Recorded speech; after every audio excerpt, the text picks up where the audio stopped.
सबसे पहले तो आपको प्ले स्टोर पर आना है और यहाँ पर आपको एक एप्लीकेशन डाउनलोड करनी है जो कि पंजाब नेशनल बैंक की ही एप्लीकेशन है पीएनबी वन। हम इसे डाउनलोड कर लेंगे। एप्लीकेशन के माध्यम से खाता हम ओपन कर सकते हैं। फ्यू मिनट के अंदर खाता ओपन हो जाएगा। उसके बाद में हम इसी एप्लीकेशन के अंदर लॉगिन भी कर सकते हैं। तो हम ओपन करेंगे। इसके बाद में आप सभी के सामने कुछ परमिशन अलाउ करने का ऑप्शन आएगा। तो हमने यहाँ पर प्रोसीड के ऑप्शन पे क्लिक किया है। देन हमारे सामने कुछ इस तरीके का इंटरफेस आएगा जहां पर आपने जो मोबाइल नंबर दर्ज किया है उसका सिम वेरिफिकेशन होगा, यानी कि ये जो नंबर है आप ही के पास में है जो जुड़ेगा नंबर, वो इसलिए वेरिफिकेशन अभी जरूरी कर दिया गया है। तो हम यहाँ पर कंटिन्यू के ऑप्शन पे क्लिक करेंगे। अब ये जो वेरिफिकेशन है जब आप कर रहे हो तो एक चीज का ध्यान रखना है कि आपके फोन के अंदर जो सिम कार्ड डला हुआ है वो जो सिम कार्ड है उसमें कुछ ना कुछ रिचार्ज होना चाहिए। इसके बाद में अगला जो स्टेप आएगा जहां पर बैंक की जो टर्म एंड कंडीशंस है वो यहाँ पर आ जाएंगी। तो आपको रीड करना है, एग्री एंड कंटिन्यू के ऑप्शन पे क्लिक करना है। यहाँ पर हम ओके करेंगे। इसके बाद में अब हमारे सामने कुछ इस तरीके का इंटरफेस आएगा। देखो अगर आपका ऑलरेडी खाता है तो आप लॉगिन करके ट्रांजेक्शन शुरू कर सकते हो, लेकिन मेरे पास में भी बैंक खाता नहीं है। तो हमने लॉगिन तो कर लिया है लेकिन अभी हमें एक नया अकाउंट ओपन करना है। तो उसके लिए हमें डैशबोर्ड पर ही एक ऑप्शन मिल जाता है, open instant bank account with PNB. तो हमें इसी ऑप्शन पे क्लिक करना है। यहाँ पर आप देखोगे कि टोटल 4 स्टेप के अंदर हमारा जो खाता है वो ओपन हो जाएगा, यानी कि मात्र 5 मिनट लगेंगे। पूरा डिजिटल प्रोसेस होगा, कोई फिजिकल डॉक्यूमेंट आपको अपलोड करने की जरूरत नहीं होगी। हमें यहाँ पर ओपन सेविंग अकाउंट के ऑप्शन पे क्लिक करना है, पैन नंबर है वो दर्ज करना है, साथ ही में हमें अपना जो मोबाइल नंबर है वो दर्ज करना है। कैप्चा कोड जैसा दिखाया गया सेम हम दर्ज करेंगे, टर्म एंड कंडीशंस को एग्री करेंगे और इसके बाद में प्रोसीड नाउ के ऑप्शन पे क्लिक करेंगे। तो नेक्स्ट स्टेप आएगा जहां पर आपको अपना जो आधार नंबर है वो भी दर्ज करने के लिए कहा जाएगा। तो यहाँ पर 12 डिजिट का जो आधार नंबर है वो आप दर्ज करोगे। यहाँ पर भी आधार को यूज करने की परमिशन आपको अलाउ कर देना है, एग्री एग्री के ऑप्शन पे क्लिक करना है और प्रोसीड करना है।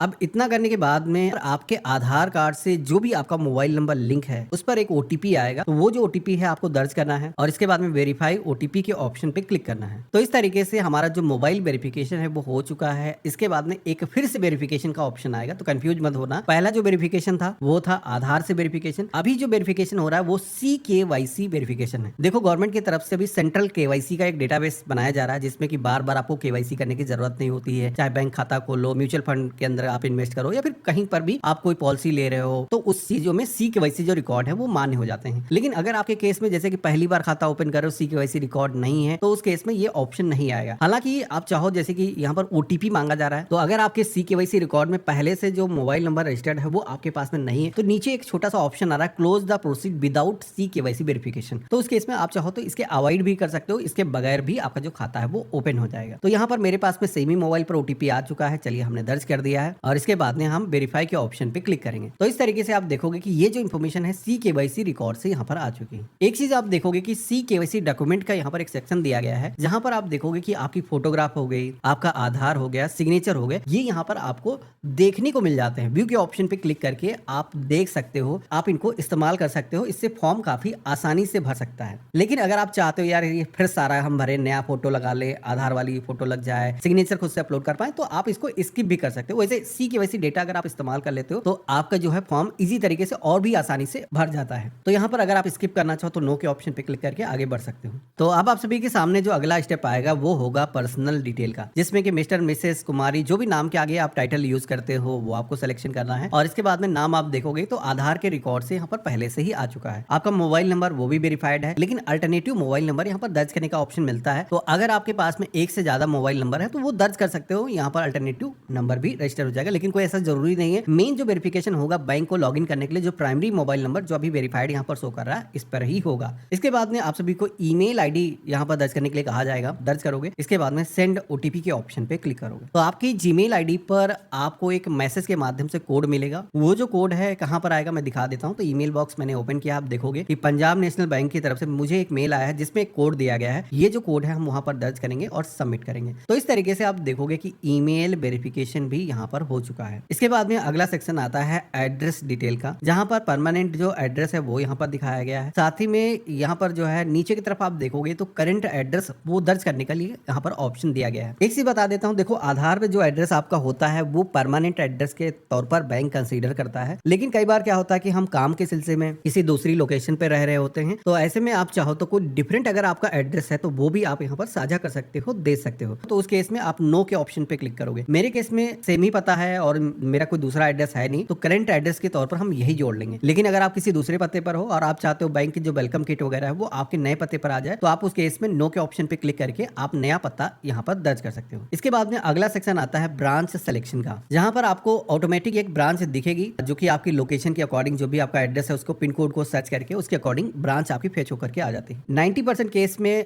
ये जो ब्रांच है सही तरीके से आती है, लेकिन कई बार क्या होता है कि हम अपने मन की ब्रांच रखना चाहते हैं, घर के पास में कोई दूसरी ब्रांच है जहां पर आप खाता अपना मैप करना चाहते हो, तो आप यहाँ पर चेंज भी कर सकते हो। तो उसके लिए यहाँ पर ऑप्शन मिलता है do you want to change the branch, इस ऑप्शन पे क्लिक करोगे तो यहाँ पर ब्रांच को सेलेक्ट करने का ऑप्शन मिल जाएगा, जिसमें कि आप चाहो बैंक का जो IFSO कोड है ब्रांच का वो आप इंटर करके सर्च कर सकते हो, ब्रांच का नाम आप इंटर करके ब्रांच की जो लिस्ट है वो आप उसमें खोज सकते हो। तो यहाँ पर हमने सर्च किया है, यहाँ पर हमारे घर के पास में जो ब्रांच है वो यहाँ पर आ चुकी है, तो हम इसी ब्रांच के अंदर खाता रखना चाहते हैं, सेलेक्ट कर लेंगे, तो ये हमारी होम ब्रांच सेट हो जाएगी। अब इसके बाद में आप सभी को नीचे की तरफ आना है, तो एडिशनल डिटेल का एक सेक्शन मिलेगा जहां पर माता का नाम यहाँ पर दर्ज करना है और आपका मैरिटल जो भी स्टेटस है, आप शादीशुदा हो या फिर अनमैरिड हो, सिलेक्शन करना है। इसके बाद में अगला ऑप्शन मिलता है रिलीजन का, जहां पर हिंदू, मुस्लिम, सिख, ईसाई अपने अकॉर्डिंग जो भी आपका रिलीजन है वो आप सेलेक्ट करोगे। कैटेगरी के सेक्शन में आना है, आप किस सोशल कैटेगरी से हो, जैसे कि SC ST OBC या फिर माइनॉरिटी से हो, जनरल से हो, अपने अकॉर्डिंग आप सिलेक्शन करोगे। अब इसके बाद में आप सभी को यहीं पर ऑप्शन मिलेगा कस्टमर टाइप का, जहां पर कुछ गवर्नमेंट के डिपार्टमेंट साथ ही में फॉर्मर और अदर इंडिविजुअल का जो ऑप्शन है वो दिया गया है। तो अगर आप किसी गवर्नमेंट सर्वेंट हो, किसी भी डिपार्टमेंट से हो, तो आप यहाँ पर सिलेक्शन कर सकते हो, किसान हो तो यहाँ पर सिलेक्शन कर सकते हो। इसके अलावा जैसे कि यहाँ पर आपकी कैटेगरी नहीं दिखती है तो उस केस में अदर इंडिविजुअल वाला जो ऑप्शन है ये आपको चूज करना है। और इसके बाद में एजुकेशनल क्वालिफिकेशन का एक सेक्शन मिलेगा, जहां पर आपके क्वालिफिकेशन का जो लेवल है वो आपको सिलेक्शन करना है। 10वीं है, SSC सेलेक्ट करना है, HSC यानी कि 12th है। इसके अलावा ग्रेजुएशन BA MA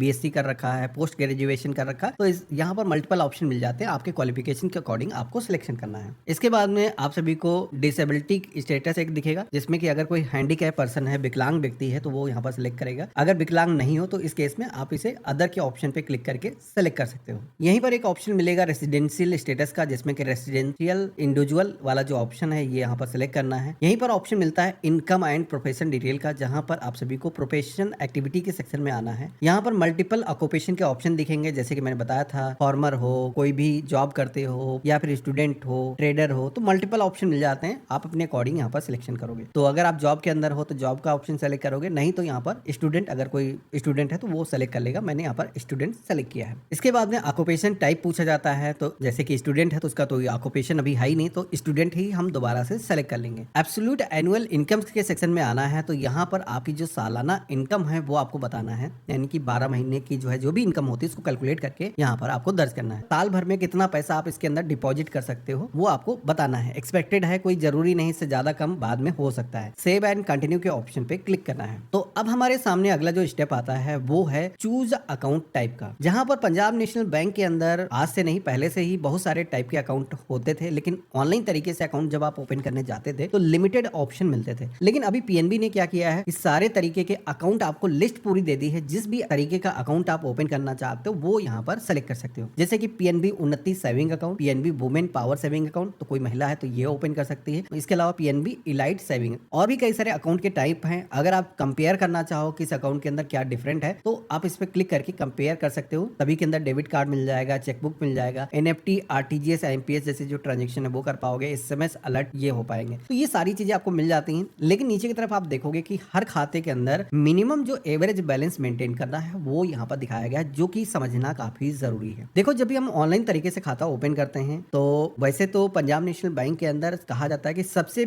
कम बैलेंस मेंटेन करना पड़ता है और कम चार्जेस लगते हैं अदर बैंकों के मुकाबले, अगर ICICI बैंक, HDFC बैंक से आप कंपेयर करो। यहाँ पर आप देखोगे कि PNB उन्नति सेविंग जो अकाउंट है, ये जो अकाउंट है, इसमें हमें जो एवरेज बैलेंस मेंटेन करना है वो कितना करना है, तो यहाँ पर आप देख सकते हो मात्र 500 रुपए है। रूरल क्षेत्र के अंदर, सेमी रूरल यानी कि किसी आप कस्बे से हो, शहर से हो, तो वहां पर 1000 रुपए। वहीं अगर आप किसी अर्बन क्षेत्र से हो तो 2000 रुपए हो जाता है। मेट्रो शहर से भी हो तो यहाँ पर 2000 रुपए ही आपको एवरेज बैलेंस मेंटेन करना होता है, जो कि काफी कम है। अब यहाँ पर एक सवाल आएगा, कोई अगर जीरो बैलेंस खाता ओपन करना चाहे तो क्या कर सकता है? देखो, सभी बैंकों ने आज की डेट में जीरो बैलेंस अकाउंट बंद कर दिए हैं, क्योंकि उनको कोई कंटिन्यू करता नहीं है, चलाता नहीं, उसमें सर्विसेज भी काफी कम मिलती है, ऑनलाइन एक्सेस भी नहीं मिलता है। ये जो खाता है इसमें ऑनलाइन एक्सेस भी आपको मिल जाता है। ऑनलाइन तरीके से आप सारी सर्विसेज को इस्तेमाल कर सकते हो। तो यहाँ पर हम जो पीएनबी उन्नति सेविंग अकाउंट है इसे सेलेक्ट करेंगे। अब इसके बाद में आप सभी लोग पेज में नीचे की तरफ आओगे तो यहाँ पर पूछा जाएगा नॉमिनी की डिटेल। मिनिमम खाते के साथ में एक नॉमिनी का जुड़ा होना जरूरी होता है। तो आप यहाँ पर यस के ऑप्शन पे क्लिक करोगे तो उस केस में यहाँ पर नॉमिनी का जो नाम है दर्ज करने के लिए कहा जाएगा, जिसमें कि भी दो ऑप्शन अभी आपको दे दिए गए हैं, जिसमें कि पहला ऑप्शन है सिमुलेटेनियस, इसके अलावा सक्सेसिव। तो यहाँ पर अगर आप खाते के साथ में नॉमिनी जोड़ रहे हो तो पहला ऑप्शन ये आप अगर सेलेक्ट करते हो तो जो भी पैसा आप डिसाइड करते हो नॉमिनी आपके खाते के अंदर जो भी पैसा आपका होगा वो 50-50 डिवाइड हो जाएगा। आप एक से ज्यादा नॉमिनी ऐड कर सकते हो, आपके ना होने पर ये जो पैसा है उसको मिल जाएगा। जैसे कि पत्नी है, बेटा है और 50-50% आप शेयर डिवाइड करना चाहते हो वो कर सकते हो।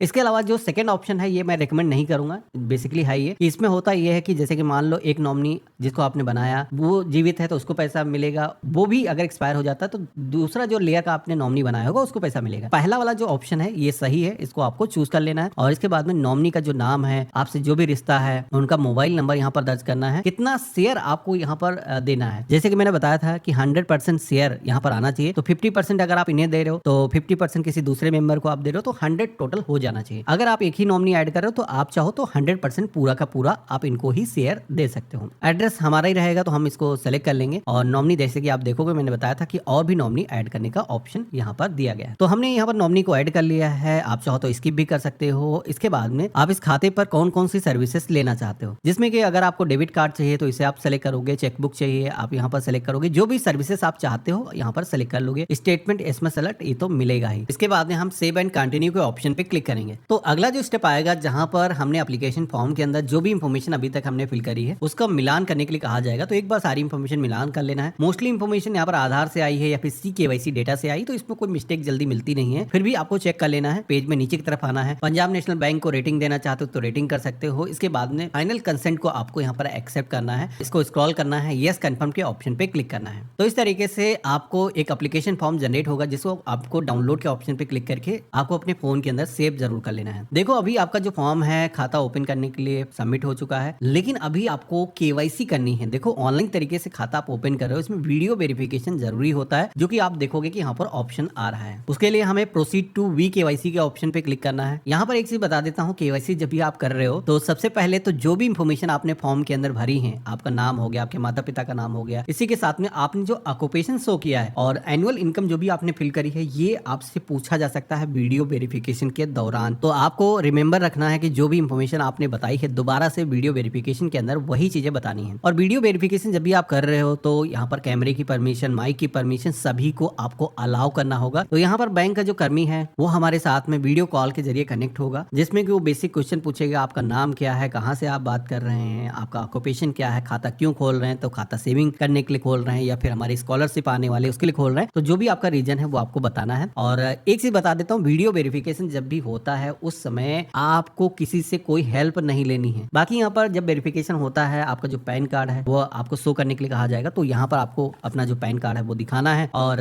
सिग्नेचर करके दिखाने हैं जैसे कि आपके पैन कार्ड पर है। तो वैसे सिग्नेचर आप करते हो तो वही जो सिग्नेचर है आपके बैंक खाते के साथ में जुड़ जाते हैं और फ्यूचर के अंदर अगर आप चेक वगैरह साइन करते हो तो आपके वही जो सिग्नेचर है आपको करने होते हैं। तो इस तरीके से वीडियो वेरिफिकेशन हो जाता है। आपका जो खाता है वो 5 से 10 मिनट के अंदर एक्टिवेट हो जाता है अगर वर्किंग डे है, नहीं तो अगले दिन आपका जो खाता है उसकी जो बैंकिंग डिटेल है आपके फोन पर आ जाती है, कस्टमर ID आ जाती है मेल पर। इसी के साथ में आप सभी को आपका अकाउंट नंबर मिल जाता है। उसके बाद में पंजाब नेशनल बैंक की यही जो PNB 1 एप्लीकेशन है इसके अंदर आप लॉगिन करके अपने खाते को इस्तेमाल कर सकते हो। लॉगिन करने के लिए दोबारा से सेम उसी तरीके से आओगे तो इस बार आपको पिन सेट करना है और आप अपने खाते के अंदर लॉगिन हो जाते हो। किसी को पैसे आपको सेंड करने हैं, बैलेंस जानना है, आप यहाँ पर कर सकते हो। पहले यहाँ पर ATM कार्ड की जरूरत पड़ती थी, लेकिन अभी क्या है आधार से भी आपका जो खाता है वो रजिस्टर हो जाता है। आप चाहो तो UPI भी आधार से रजिस्टर करके इस्तेमाल कर सकते हो।